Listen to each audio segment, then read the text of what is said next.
ये एक दो सवाल आए हैं, हम जवाब देकर के इंशाअल्लाह अपनी बात को खत्म करेंगे। एक सवाल आया है, क्या कोई नमाजी चीर कर दूसरे नमाजी को साइड हटाकर बैठते हैं तो उसकी इस्लाम में जायज की क्या सूरत है क्या? देखिए, ये बड़ा अहम मसला पूछा है जिसने भी पूछा है। मान लीजिए कि आप मस्जिद में गए और आगे की सफ में जगह नहीं है और पीछे आप अकेले हैं। अब अकेले सफ के पीछे अकेले नमाज पढ़ने से अल्लाह के नबी ने मना किया है, तो अब आप क्या करेंगे? तो कुछ लोग कहते हैं कि आगे की सफ में से किसी को खींच लेंगे हम। तो ये जो खींचने वाली रिवायत है वो सही नहीं है, ज़ईफ है, तो खींचना तो सही नहीं। अब क्या करेंगे? वेट करेंगे। कितना वेट करेंगे? अगर ज्यादा वेट करेंगे तो नमाज चली जाएगी, रकात चली जाएगी। तो अगर रकात जा रही है या नमाज जा रही है तो आप अकेले भी सबके पीछे खड़े हो सकते। अगर साइड में कोई जगह नहीं तो आप अकेले खड़े हो सकते। अब आप पूछेंगे मौलाना साहब जब मना किया गया हदीस में तो अकेले क्यों खड़े होंगे?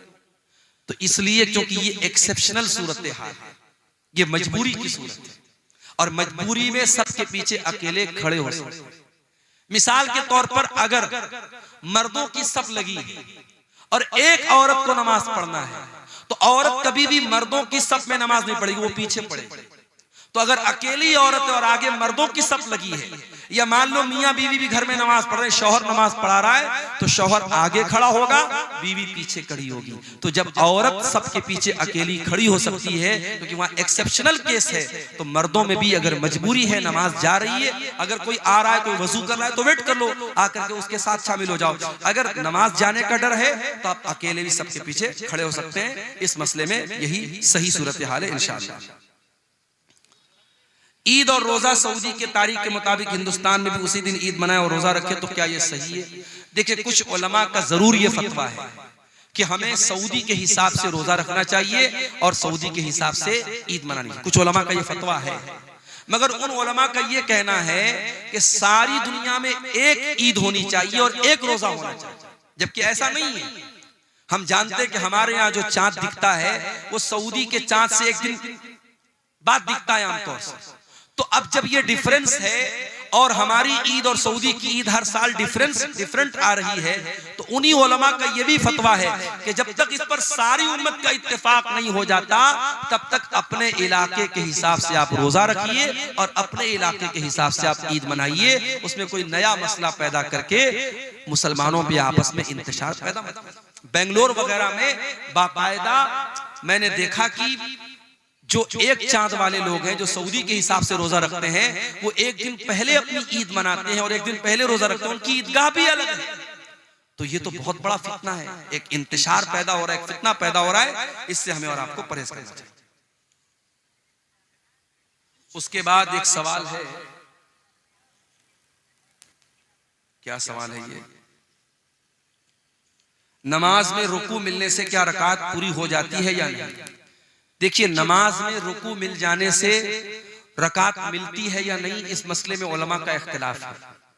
कुछ हदीसों से ये बात मालूम होती है कि रुकू मिल गया तो रकात मिल गई, लेकिन ज्यादातर दलीलों से ये बात समझ में आती है कि सिर्फ रुकू मिलने से रकात नहीं मिलती, क्योंकि जिसको रुकू मिला है उसको सूरह फातिहा भी नहीं मिली, इमाम के साथ क़ियाम भी नहीं मिला, इमाम के साथ क़िरात भी नहीं मिली। तो ज्यादा सही और मजबूत बात यही है कि रुकू मिलने से रकात आपकी काउंट नहीं होगी, आपको वो रकात दोहरानी पड़ेगी। इस मसले में इख्तिलाफ है, लेकिन ज्यादा मजबूत बात यही है। वल्लाहु आलम बिस्सवाब। पैदल हज पे जाना अभी के जमाने में क्या काबिल कबूल है? ये सब चोचलापन है बस। जब आज के जमाने में फ्लाइट है, सफर की सहूलत मौजूद है, तो अल्लाह ताला ने अपनी जान पर बिला वजह मशक्कत डालने से मना किया। ये तो वही वाली बात हो गई कि मस्जिद में एसी लगा है और पंखा लगा है और हम जानबूझ करके धूप में नमाज पढ़ें। नहीं साहब, हम तो गर्मी बर्दाश्त करेंगे। रोजे की हालत में हम जानबूझ करके दिन भर गर्मी में धूप में रहेंगे ताकि हमको रोजा ज्यादा पता लगे। तो अपनी जान पर बिला वजह मशक्कत डालना, ये जब एक सहूलत है फ्लाइट का सफर। आप एक जमाने में लोग पानी के जहाज से हज करने जाते थे, 6-6 महीना लोग जाते थे और उसमें कितने लोग हाजी लोग रास्ते में मर जाते थे, इंतकाल हो जाता था। आज अल्लाह का फजल करम है, कलकत्ता से, दिल्ली से, मुंबई से डायरेक्ट फ्लाइट जा रही है जद्दा। आप 4 घंटे में 3 घंटे में जद्दा पहुंच गए।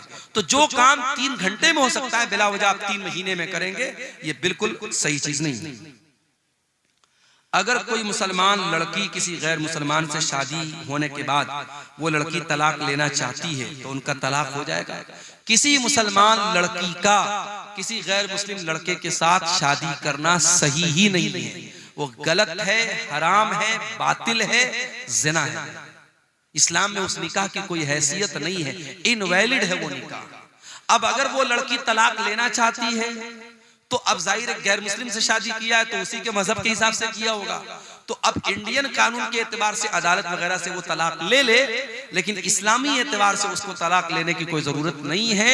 अगर उसे अपने गुनाह पर पछतावा है, अल्लाह से सच्ची तौबा करे और फिर किसी मुसलमान से सही तरीके से निकाह करे। उस निकाह को इस्लाम ने निकाह माना ही नहीं है, उस पर तलाक लेने की कोई जरूरत नहीं है।